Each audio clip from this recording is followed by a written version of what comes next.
আমাদের ক্লাসের মূল বিষয়কে তোমরা দেখতেই পাচ্ছ, আমরা লিখেছি প্রোনাউন। প্রোনাউন সম্পর্কে আমরা অলরেডি আলোচনা করেছি। যারা প্রোনাউন ক্লাসটি করনি তারা অবশ্যই এই ভিডিওর ডিসক্রিপশন থেকে প্রোনাউনের ক্লাসটা করে নেবে। আজকের আলোচনার বিষয় হচ্ছে WH ফ্যামিলি বা WH ওয়ার্ড বলে থাকি আমরা।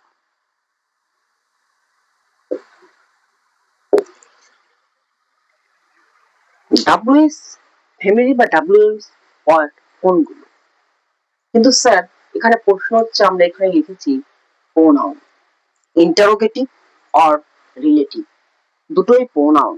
সেটা আমরা বিগত ক্লাসে বা প্রিভিয়াস ক্লাসে আমরা পড়েছি, ইন্টারোগেটিভ আর রিলেটিভ প্রোনাউন।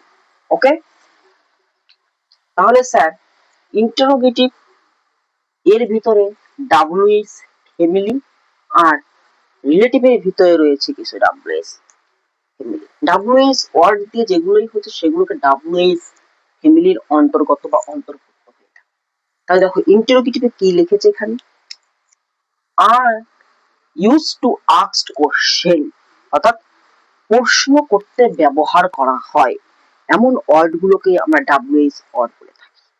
যেমন দেখো রয়েছে হু, এখানে কে, এই যে হু কে, এই হুটা কি হিসেবে ব্যবহৃত হয় জানো? এই হুটা ব্যবহৃত হয় সাবজেক্ট হিসেবে। ওকে,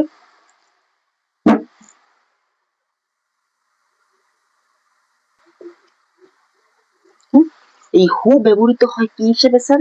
হু ব্যবহৃত হয় সাবজেক্ট হিসেবে। এই হু ব্যবহৃত হয় সাবজেক্ট হিসাবে, এবং হুম মানে কি, কাকে। আর এই হুম ব্যবহৃত হয় কি হিসেবে স্যার?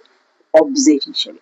তাহলে স্যার আমরা কিভাবে বুঝবো কখন হুম হবে এবং কখন হু হবে? তাহলে আমাদের এই সম্পর্কে একটা ক্লাসে, হ্যাঁ স্যার, তাহলে এটা তোমরা নেক্সট ক্লাসে তোমরা এটা এই সম্পর্কে তোমরা কিন্তু ধারণা পেয়ে যাবে। হু, এটা আমরা নেক্সট ক্লাসে তোমরা কিন্তু এটা আমরা দেখতে পারবে। হু এবং হুম কখন কোনটা আমরা বসাবো বা কখন কোনটা ব্যবহার করতে পারি। ওকে, হুইজ, হুইজ কথাটির অর্থ হাউ কিভাবে, হোয়ার কোথায়, হুজ কারা, হট মানে কি, হোয়াই কেন, হোয়েন কখন। ওকে স্যার, এবার স্যার আমরা এখানে রিলেটিভ প্রোনাউনের ক্ষেত্রে কি লিখেছি স্যার দেখাবা, যে দুটি সেন্টেন্সকে যুক্ত করে পূর্বে উল্লেখিত নাউনকে নির্দেশ করে। তাহলে স্যার নাউন সম্পর্কে যারা দেখেন নাউন কিভাবে চিনবে সেটা তোমরা দেখে নেবে, এবং এই যে উল্লেখ রয়েছে একটা উল্লেখিত নাউনকে নির্দেশ করে, এই সম্পর্কে কিন্তু আমরা প্রোনাউনে আলোচনা অলরেডি করে দিয়েছি এবং এক্সাম্পল দিয়ে। আজকের বিষয় শুধু WH ওয়ার্ড গুলো কিভাবে ছিল, কি সেগুলো, তাই আমরা সেটাই বলছি। এবং দেখো এখানে হু, এটা অর্থ হচ্ছে কে, সাবজেক্টের ক্ষেত্রে ব্যবহৃত হচ্ছে। আর এখানে হু, কি, হু এর মানে হচ্ছে যে, এই সেন্টেন্সকে যুক্ত করে পূর্বে উল্লেখিত নাউনকে নির্দেশ করছে। ওকে, তাহলে এই হু এখানে যে, আমরা প্রোনাউনে খুবই সুন্দরভাবে আলোচনা করেছি। এবার আমরা তা শিখছি WH ওয়ার্ড গুলো কি। তো এখানে হুর অর্থ হচ্ছে যে, হুম কাকে, কি হিসেবে, অবজেক্ট হিসেবে। এখানে হুম মানে যাকে। ওকে, আস্তে আস্তে দেখো এখানে দেখো একটু উল্টো লেখা হয়েছে, অসুবিধা নেই। হুইচ মানে কি, কোনটা। আর এই ক্ষেত্রে হুইচ কথাটির অর্থ মানে কি, যেটা রয়েছে। দেখো যেটা এখানে তিনটে আছে তাই আলাদা করা হয়েছে। হ্যাঁ, দেখো এখানে হুজ মানে এখানটা কি আছে, কারা। তো এই হুজ মানে যেটা কারা হচ্ছে, সেখানে হুইজ মানে হচ্ছে যারা।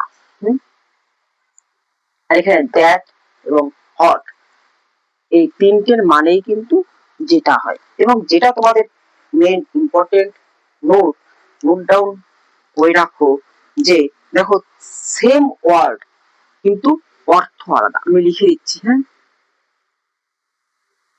সেম ওয়ার্ড কিন্তু জাস্ট অর্থটা কিন্তু আলাদা। কিন্তু এর অর্থ আলাদা। তোমরা দেখতেই সেম ওয়ার্ড হু, এখানে কে আর এখানে যে হয়েছে সেম ওয়ার্ড।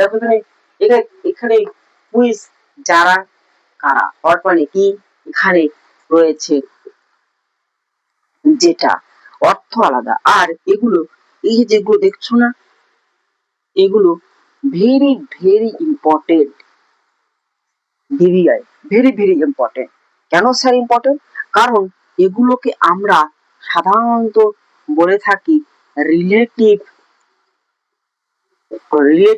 ক্লজ।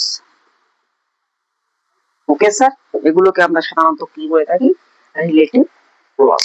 তাহলে আমি আবার দেখে নিচ্ছি, দেখো WH ওয়ার্ড বা WH ফ্যামিলি কিন্তু এগুলোই, who, whom, which, how, her, whose, what, why, when। কিন্তু সেম ওয়ার্ড, কিন্তু রিলেটিভ রয়েছে, ইন্টারোগেটিভ প্রোনাউনের ক্ষেত্রে কিন্তু এগুলো রয়েছে, এবং রিলেটিভ প্রোনাউনের ক্ষেত্রে সেম ওয়ার্ড রয়েছে, কিন্তু অর্থ কিন্তু কিছুটা আলাদা। এই কারণে এখানে রিলেটিভ ক্লজ বলে থাকি।